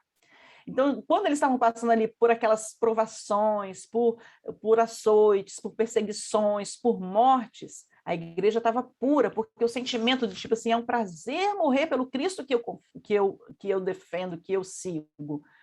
E para eles era um privilégio, mas de repente, quando eles passam, essa perseguição passa, Satanás troca a estratégia, porque Satanás ele prefere misturar um pouquinho de verdade com mentira para você seguir, do que te dar, né, ficar lá. Ele viu que aquela estratégia de violência não estava funcionando, porque matava 10 se convertiam, matava mais outro, 100 se convertiam e começavam a seguir o cristianismo. Então, a estratégia segunda que ele adota, que é a de misturar as coisas, ela passa a funcionar melhor. E não há união entre o príncipe da luz e o príncipe das trevas. Por quê? Jesus é o príncipe da luz. Ele não tem como se unir com o príncipe das trevas, que é Satanás. Da mesma forma, a união dos cristãos com os meios convertidos. Então, os cristãos verdadeiros não podem se unir com os meios convertidos, porque esses meios convertidos vão acabar influenciando para mal os cristãos, né? E eles viam que isso estava atrapalhando até a igreja naquela época. Satanás resultou em enganar tão grande número de seguidores de Jesus e passou a perseguir os que se mantinham fiéis. E os cristãos apóstatas, né, unidos a semi-pagãos, começaram a atacar as doutrinas de Cristo. Então, aquelas doutrinas que eles seguiam começou a ser atacadas por esses semi-pagãos, pelos apóstolos. Ah, você está exagerando, você é fanático, né? Você está ficando doido, você só fala de Jesus. E aí a gente vai vendo que como foram as estratégias de Satanás para atrapalhar a vida da igreja primitiva. Poucos fiéis decidiram se dissolver toda a união com a igreja apóstata. Então, muitos ficaram lá ainda e resolveram permanecer naquela união ali com a igreja apóstata. Viram que a separação era necessária se quisessem obedecer a palavra de Deus. Então, alguns decidiram que eles iam se separar e que era necessário, se eles quisessem obedecer a palavra de Deus como a palavra de Deus que eles teriam que se separar mesmo. Tipo assim, vou mudar de cidade, vou morar no outro grupo, eu vou sair daqui, porque aqui a influência está ruim. E eles não toleravam erros fatais à sua própria salvação, porque se esses pequenos erros poderiam fazer com que eles perdessem a salvação, então para eles agora era melhor se separar. Preferiam a luta a haver uma paz que pudesse levá-los a abrir mão de seus princípios.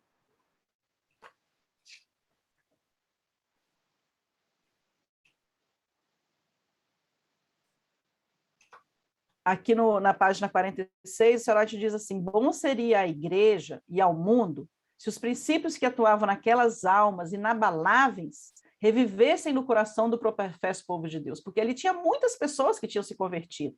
Então, se eles tivessem pegado esses princípios e essas almas tivessem continuado inabaláveis, né, eles teriam permanecido no caminho.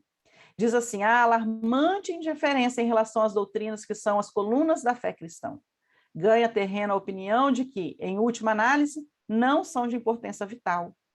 Esta degenerescência está fortalecendo as mãos dos agentes de Satanás, de modo que falsas teorias e enganos fatais que os fiéis dos séculos passados expunham e combatiam com o risco da própria vida, são hoje considerados como favor por milhares que pretendem ser seguidores de Cristo. Então, muita coisa ruim que foi impregnando na igreja, hoje as pessoas falam assim: isso aí não é ponto para salvação, não, isso aí não é importante, não, e vão desconsiderando, e isso tem colocado em risco a nossa própria salvação, né? A possibilidade de nossa própria salvação. Os cristãos primitivos, eles tinham algumas características que a gente quer aqui mencionar. Eles tinham uma conduta irrepreensível. Como é isso?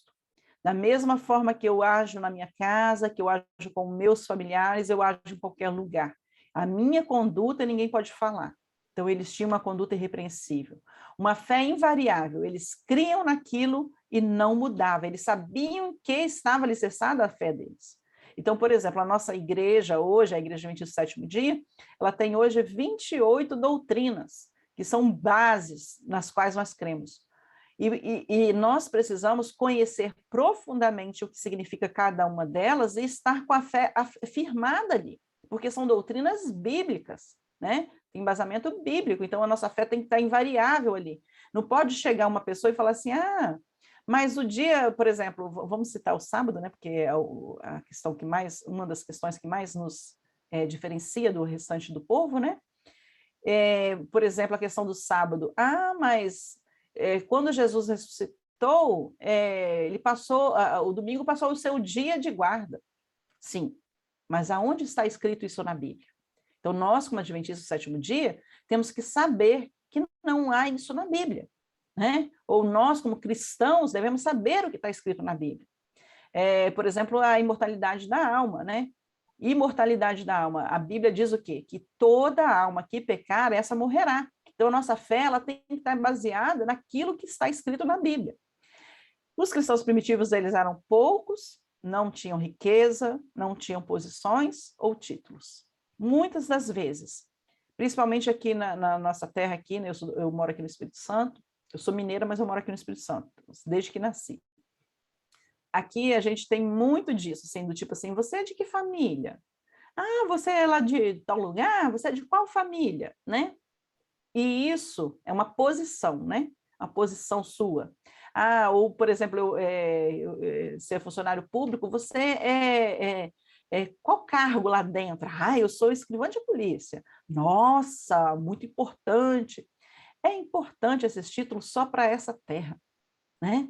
Para o céu, isso não tem importância nenhuma, não importa se você fez mestrado, doutorado, se você fez pós-graduação ou não, se você frequentou as melhores ou piores escolas.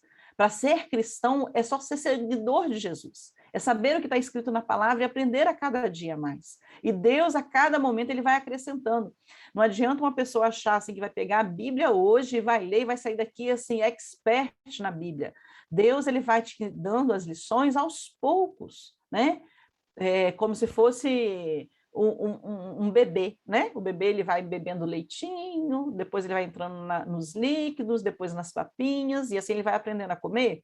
Da mesma forma é o novo cristão, né? Ele vai começar hoje a aprender da Bíblia e aos poucos ele vai tendo o conhecimento para ter uma fé invariável.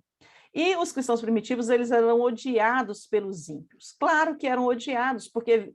E hoje são também, né? Hoje, se você tentar hoje fazer uma reforma da sua vida, uma reforma de vestuário, uma reforma do que você ouve, do que você assiste, do que você come, as pessoas te têm como louca. Nossa, fanática. Fanática não, é um cristão que quer ter uma vida, né, limpa. Mas os ímpios, eles não vão amar esse tipo de pessoa que quer ter uma vida mais consagrada a Deus. O evangelho é uma mensagem de paz. O cristianismo é um sistema religioso que, recebido e obedecido, ele espalharia paz, harmonia, felicidade por toda a terra. A religião de Cristo ligará em íntima fraternidade todos os que aceitarem os ensinos. Foi missão de Jesus reconciliar os homens com Deus e assim uns com os outros. Mas o mundo, em grande parte, se acha sob o domínio de Satanás e o acérrimo adversário de Cristo. Sabe, irmãos, eu quando li sobre isso, eu fiquei pensando, né? Nós precisamos ter esse cristianismo religioso, esse sistema religioso verdadeiro, que espalha a paz, que traz a harmonia, que traz a felicidade por toda a terra. Nós precisamos ser verdadeiros cristãos, fiéis aos princípios, como foram os primeiros cristãos, aquela igreja pura que Jesus viu ali, né? Então, nós temos que buscar isso, sabe? Nós precisamos ter essa fraternidade, porque enquanto as pessoas não reconhecerem que Jesus vive em nós, nós ainda não estamos prontos para receber Jesus. Jesus ainda não vai voltar, enquanto nós não refletirmos o caráter dele nessa terra. Enquanto nós não vivermos o cristianismo verdadeiro nessa terra. O Evangelho apresenta-lhes princípios de vida que se acham totalmente em desacordo com seus hábitos e desejos, e eles se erguem em rebelião contra ele. Odeiam a pureza que lhes revela e condena os pecados. Percebe que o Evangelho ele traz normas que devem ser seguidas. E quando você segue essas normas, os velhos hábitos eles são deixados. Mas quem é ímpio, ele odeia essa pureza, odeia ter que largar alguma coisa por amor de Jesus. E perseguem e destrói os que com eles insistem em suas justas e santas reivindicações. É nesse sentido que o Evangelho é chamado uma espada, visto que as elevadas verdades que traz ocasionam o ódio e a contenda. Então, o Evangelho, quando ele é pregado, ele traz esse ódio, traz uma guerra, né? Traz a espada, ele vem para dividir. Jesus fala assim, né? Eu vim para dividir, né? Não para juntar. Por que ele fala isso? Porque quando você quer viver como Jesus viveu, isso não se amolda a esse mundo. Em nada, né? O comportamento de quem quer viver o que Cristo viveu não se amolda em nada a esse mundo. Então, se você fala assim, eu não assisto televisão, eu não vejo filmes, eu não como carne, eu guardo o sábado, isso causa uma estranheza. Hoje mesmo, um colega de trabalho perguntou para mim assim, como é essa questão da sexta-feira mesmo? Por que você não trabalha na sexta-feira de que horário? Eu falei assim, eu não trabalho do pôr do sol. Na hora que acontece o pôr do sol, eu não trabalho até o pôr do sol do sábado. Ah, sim, só queria entender. Eu falei assim, é porque quando Cristo fez a terra, ele fez tarde e manhã o primeiro dia. Então, ele começava da tarde para a manhã, da tarde para a manhã, e assim os dias foram se seguindo. Então, o fato da gente guardar, né, o sábado dessa forma, e para nós o sábado se iniciar num pôr do sol, é o reverso do mundo. O mundo fala assim, nossa, que coisa estranha, né? Mas é o que acontece. Vamos lá. Deus deu suficientes evidências de seu amor. Não devemos duvidar de sua bondade por não poder compreender a operação de sua providência. Disse o Salvador a seus discípulos, prevendo as dúvidas que lhes oprimiriam a alma nos dias de provação e trevas. Lembrai-vos da palavra que vos disse, não é o servo maior do que o seu senhor. Se a mim me perseguiram, também vos perseguirão a vós. Então, nós temos um Deus de muita bondade, de muita misericórdia, e ele quer entrar na nossa vida para nos salvar. Mas se perseguiram a Jesus, porque Jesus era santo, viveu uma vida consagrada, uma vida sem pecados, né? Jesus viveu uma vida sem pecados. E quando nós nos aproximamos de Jesus e passamos a ter uma vida como a de Jesus, também buscando viver sem pecados, isso causa estranheza, causa ódio, causa perseguição. Jesus sofreu por nós mais do que qualquer dos seus seguidores poderá sofrer pela crueldade de homens ímpios. Os que são chamados a suportar a tortura e o martírio não estão senão seguindo as pegadas do dileto Filho de Deus. Então, quando nós possivelmente passarmos por esses momentos de martírio, de tortura muito à frente, né? Sermos presos, colocados em calabouços, assassinados, mortos por amor de Jesus, isso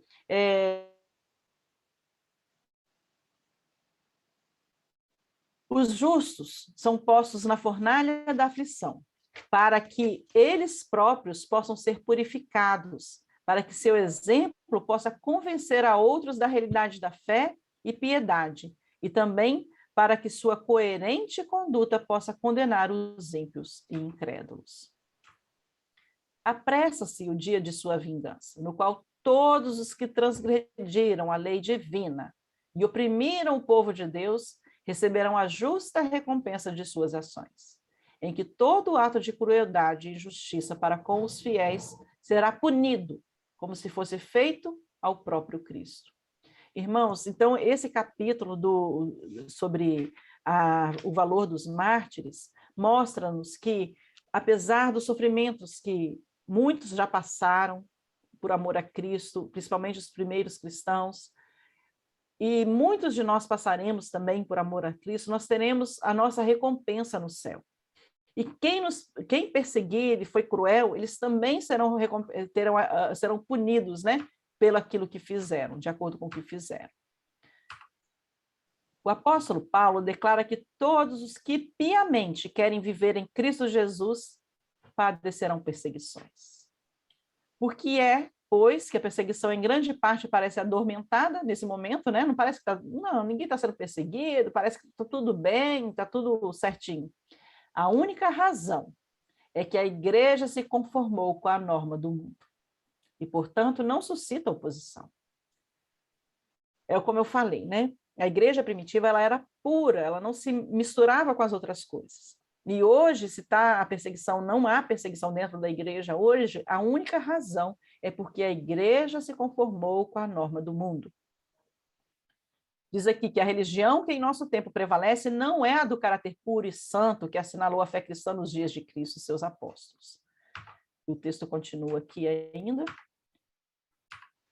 e diz: é unicamente por causa do espírito de transigência com o pecado, por serem as grandes verdades da palavra de Deus tão indiferentemente consideradas, por haver tão pouca piedade vital na igreja, tá vendo? Falta-nos piedade vital, que o cristianismo é aparentemente tão popular no mundo. Haja um reavivamento de fé e poder da igreja primitiva, o espírito de opressão reviverá, reacendendo as fogueiras da perseguição. Quando nós, como filhos de Deus, levantarmos a bandeira da verdadeira piedade, do verdadeiro caráter de Deus, levantar as verdades da palavra de Deus que são hoje esquecidas, deixadas de lado, e deixarmos de nos amoldar ao mundo e vivermos a fé da igreja primitiva, nós vamos sofrer de novo as perseguições que foram sofridas e as fogueiras vão ser reacendidas para nós. Enfim, terminamos aqui o capítulo 2. Amém. Excelente, né? Essa citação no final desse capítulo é fantástica, né? Eu gosto muito dela. Né? Dá para a gente pensar muito sobre isso, né? Por que nós vivemos tão tranquilamente, né? O normal é que sejamos perseguidos, né?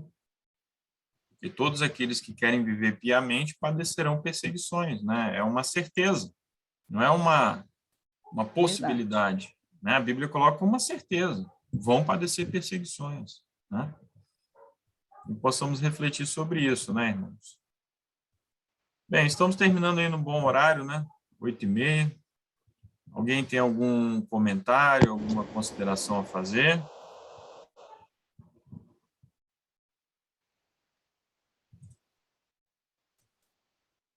Olha, eu tenho que confessar que eu estou muito feliz, viu? Em estarmos reunidos aí, olha, dá uma sala de aula cheia, né?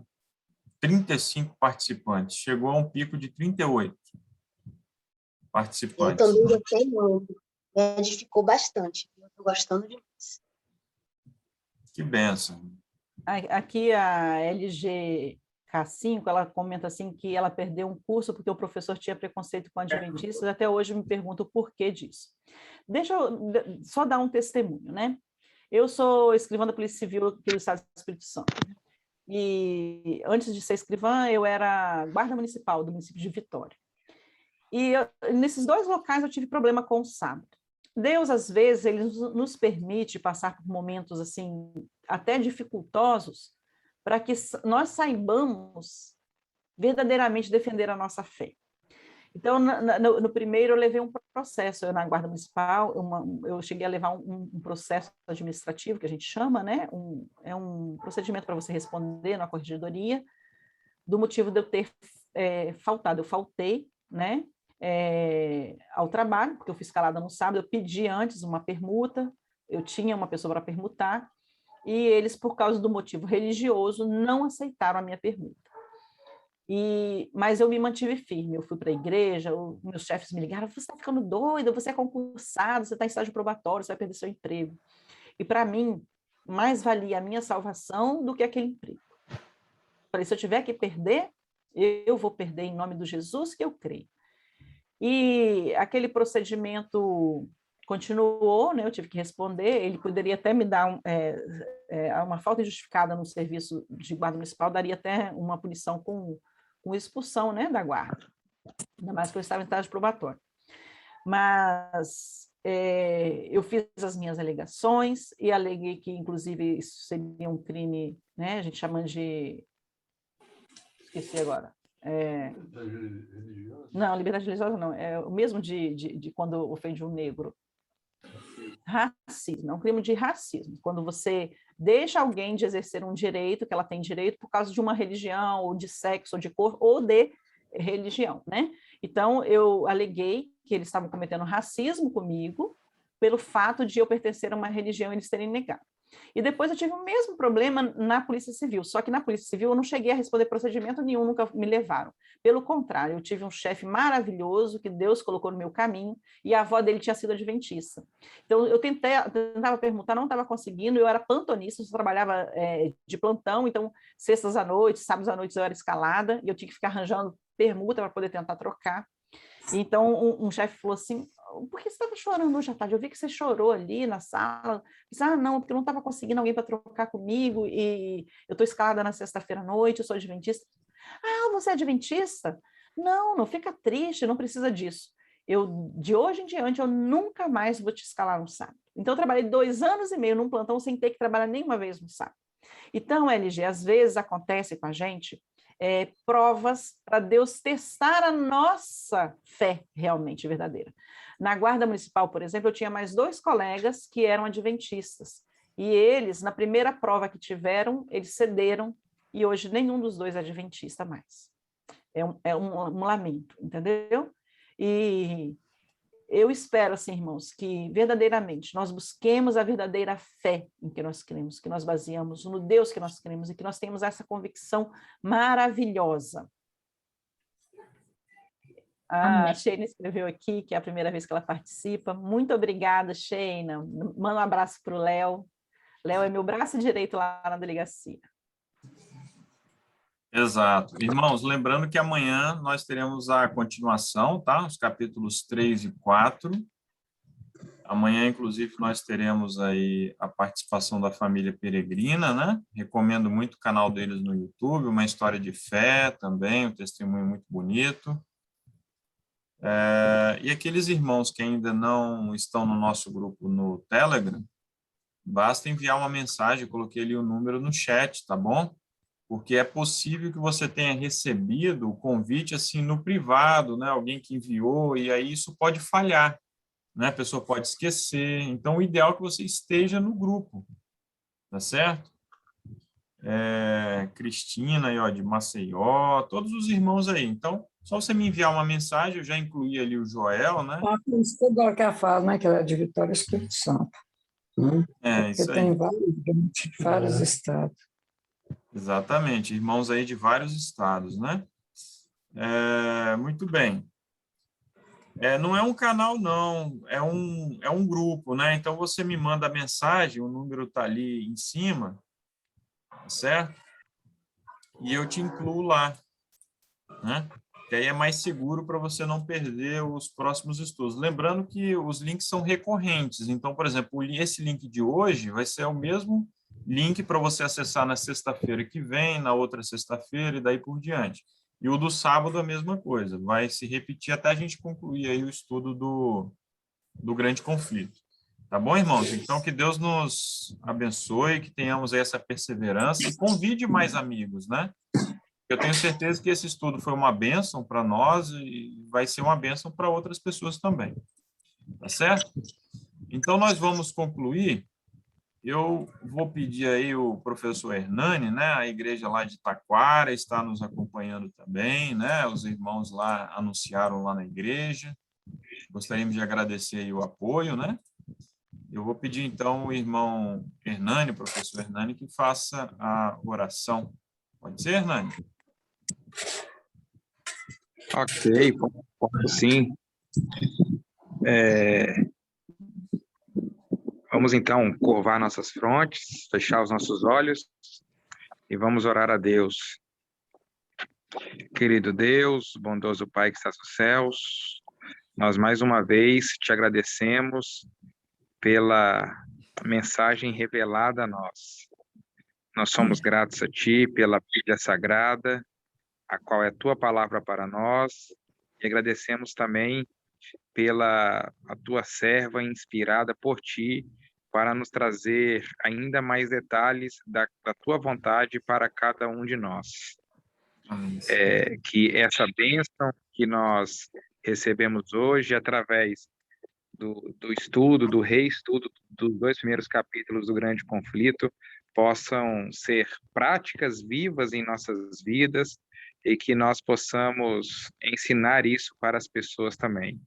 Que nós possamos nos manter firmes nesse propósito de aprender a tua palavra, de estudar mais de ti, para que possamos ter cada vez mais nossa comunhão e nossa fé aumentada.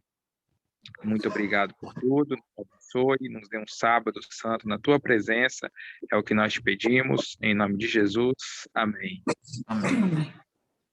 Então é isso, meus irmãos, até amanhã, às 16 horas, tá bom? Deus abençoe a todos. Feliz sábado a todos. Feliz sábado, Elda. Deus abençoe. Amém. Feliz sábado. Prazer estar aqui. 16 horas da manhã. Isso, 16 horas. Feliz sábado, pessoal. Tá. Grande abraço. Tudo de bom, Feliz viu? sábado a todos. Até amanhã. Até amanhã. Tchau, tchau. Até amanhã. Os alunos do SEAV, ó, me mandem um e-mail se for o caso, porque eu não consigo postar no Eclésia amanhã, não libera para mim. Tá? Quem quiser o link também pode me pedir aí, eu mandei para várias pessoas aí o convite, pode me pedir o link do grupo que eu mando também, tá bom? Eu recebi por você. Tchau, tchau. Tchau, tchau, pessoal. Um abraço, hein? Daisy? Tchau, tchau. Acho que é para cá. Tchau, Deise. Elza. Até amanhã de manhã. Até amanhã de manhã. Elza. Oi. Um abraço. Daisy é a Daisy do grupo das irmãs? É. Ah, que legal conhecer vocês. Oh, amor, verdade. Vocês oraram tanto por mim. Minha câmera é para cá. Mas eu quero olhar elas lá. Vocês oraram tanto por mim, eu agradeço.